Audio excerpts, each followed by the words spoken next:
और एक दिन हस्तिनापुर में भगवान द्वारिकाधीश आ रहे हैं, ये खबर सबने सुना।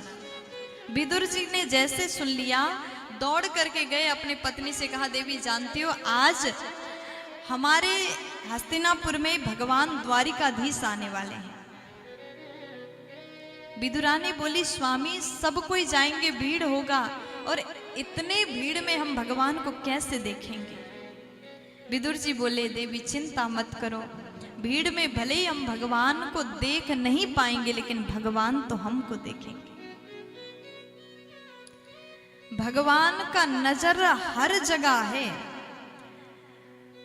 आप कुछ भी कर लो, भगवान के नजर से छुप नहीं सकते।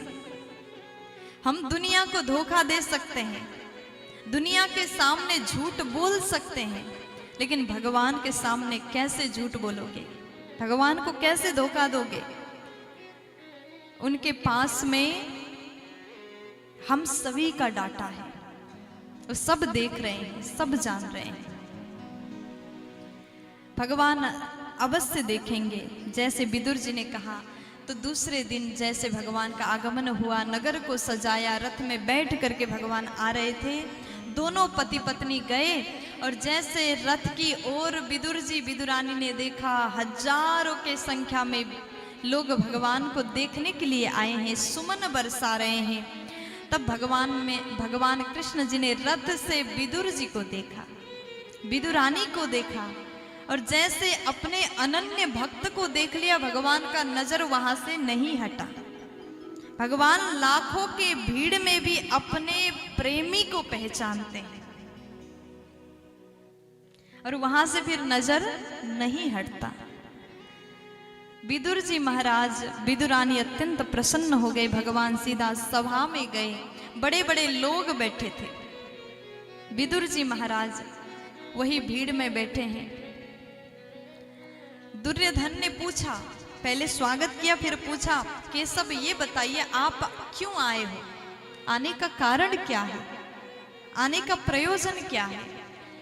तब आज भगवान बोले, देखो दुर्योधन, पांडव भी तुम्हारे भाई हैं, इनको कम से कम 5 गांव दे दो। दुर्योधन बोला, युद्ध के बिन 5 गांव तो क्या, इतना सा जमीन, सुई के नोक बराबर जमीन भी हम नहीं देंगे। भगवान बोले, अच्छा अगर तुम्हें युद्ध चाहिए तो महाभारत होगी। भगवान बोले, ठीक है, तो अब काम नहीं हुआ, मैं चलता। जैसे जाने लगे, दुर्योधन बोला कि आए हो तो भोजन करके जाओ, मेरी माँ ने तुम्हारे लिए 56 भोग बनाया है। जैसे दुर्योधन ने कहा, भगवान बोले, नहीं नहीं, आज मैं भोजन विदुर काका के घर में करूंगा। वही भीड़ में बैठे विदुर जी ने जैसे सुन लिया, अत्यंत हर्षित हो गए। घर में कुछ भी नहीं है, दौड़ करके बाजार गए, कुछ अच्छा सा मिठाई खरीद के लाऊंगा, बड़े भाव से गए। आज विदुर जी ने सोचा, इतने भीड़ में भगवान ने मेरा नाम लिया, मेरे सम्मान को बढ़ाया। देखो, जब भगवान अपने भक्त से प्रेम करते हैं ना, तो उसके लिए सब कुछ करने को तैयार हो जाते हैं। बदले में भगवान कुछ नहीं चाहते, बस आपसे प्रेम चाहते हैं। हम जितना प्रेम भगवान से करते हैं, उससे बहुत ज्यादा भगवान हमसे करते हैं। भगवान भक्त के लिए रोते हैं, भक्त के लिए तड़पते हैं। आज विदुर जी तो बाजार गए मिठाई खरीदने के लिए, लेकिन इधर दुर्योधन ने कहा कि आए हो तो खा के जाओ, 56 भोग तुम्हारे लिए मेरी माँ ने बनाए। भगवान बोले, नहीं नहीं, विदुर जी के घर करूंगा भोजन। दुर्योधन हंसने लगा, 56 भोग छोड़ करके वहां क्या ही खाओगे, विदुर के घर में क्या है तुम्हें खिलाने के लिए, कुछ भी नहीं है। भगवान ने कहा कि देखो दुर्योधन, तुमने भले ही 56 भोग बनाया हो मेरे लिए, लेकिन मैं स्वीकार नहीं करूंगा। देखो, 3 परिस्थिति में भोजन नहीं करना चाहिए। पहला, अगर आप किसी काम को सोच करके गए हैं, काम पूरा नहीं हुआ, तो वहां भोजन मत करिए। दूसरा कारण, परिस्थिति, यदि आपको भूख नहीं है तो जबरदस्ती खाना नहीं खाओ। तीसरा परिस्थिति, यदि खिलाने वाले व्यक्ति के मन में प्रेम भाव नहीं है तो वहां भोजन करना व्यर्थ है।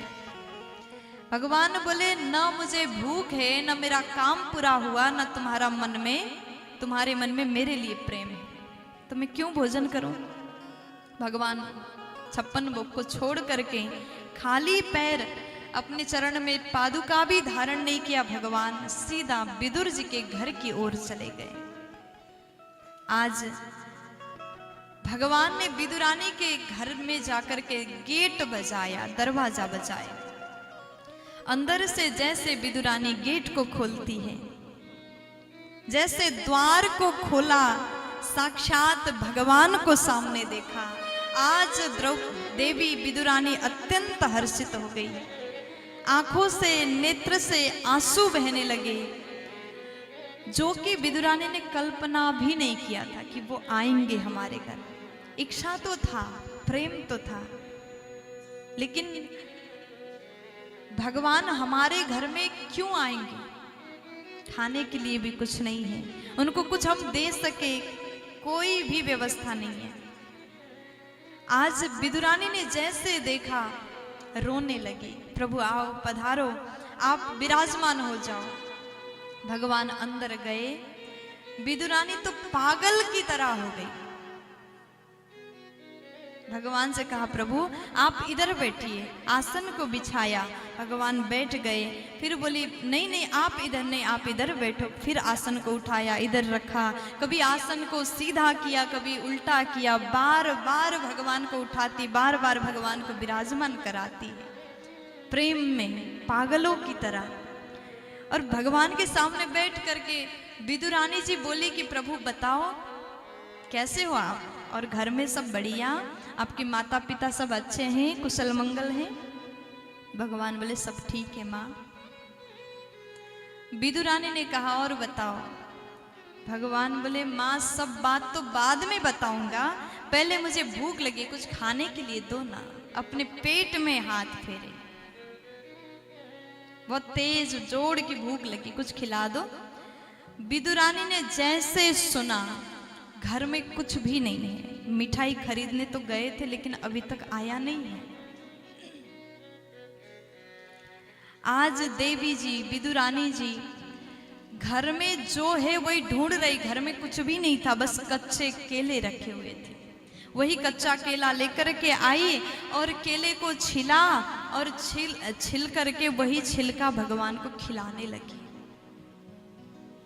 लेकिन भगवान केवल प्रेम भाव से खा रहे हैं, कच्चे केले के छिलके भगवान खाते जा रहे हैं, मैया खिलाती जा रही, भगवान खाते जा रहे, विदुरानी खिलाती जा रही। इतना तेज भूख था, कम से कम 15-20 कच्चे केले के छिलके भगवान ने खा लिए। प्रेम हो तो हर चीज संभव है। भगवान आपके धन देखते हैं, न दौलत, न सुख, न सुविधा, केवल आपका प्रेम देखते हैं। कच्चे केले के छिलके खाए और प्रेम भाव से खिला रही हैं। देवी विदुरानी जी को न अपने तन का सुध है, क्या बोलना है, कैसे स्तुति करूं, कुछ भी नहीं पता। बस हम आपसे प्यार करते हैं, बस यही जानते हैं। प्रेमियों के लिए प्रेम के अलावा कुछ चाहिए भी नहीं, न कुछ प्रेम से आगे दिखता है। विदुर जी बाहर से आए, आवाज लगाते, देवी जानती हो आज हमारे घर में भगवान आ रहे हैं। लेकिन जैसे आए, आकर के देखा वो आने वाले नहीं, वो आ चुके हैं और खा भी रहे हैं। और जैसे विदुर जी ने ध्यान से देखा, विदुरानी केला नहीं केले के छिलके खिला रही। जल्दी से उसको अलग किया, मिठाई निकाला और डिब्बा से मिठाई निकाल करके खिलाने लगे। भगवान ने मिठाई खाए। थोड़ी देर बाद विदुर जी ने पूछा प्रभु क्षमा करिए, हमारी पत्नी से बहुत भूल हो गया, गलती हो गया, माफ करिए, कहीं आपको तकलीफ तो नहीं है, गले में दर्द तो नहीं हो रहा है। भगवान बोले नहीं मैं तो ठीक हूँ। प्रभु ये बताओ स्वाद अच्छा है ना मिठाई में, माफ करिए, गलती से मेरी पत्नी ने आपको कच्चे केले की छिलका खिला दी। भगवान बोले विदुर जी आप ये पूछ रहे स्वाद कैसा है, आपने जो मिठाई खिलाए स्वाद तो बहुत है, इस मिठाई खाकर के मुझे अच्छा लगा, पर मैं दिल की बात बताऊं आपको, आपने जो मुझे मिठाई खिलाया इसमें से मुझे ज्ञान का स्वाद प्राप्त हुआ, लेकिन आपकी पत्नी ने विदुरानी ने जो कच्चे केले के छिलके खिलाए उसमें से ज्ञान नहीं प्रेम का स्वाद आ रहा था, प्रेम का स्वाद आया। इसलिए विदुर जी मेरे लिए ज्ञान उतना महत्व नहीं रखता, अगर प्रेम से कोई मुझे चाह ले तो मैं उसका हो जाता हूं।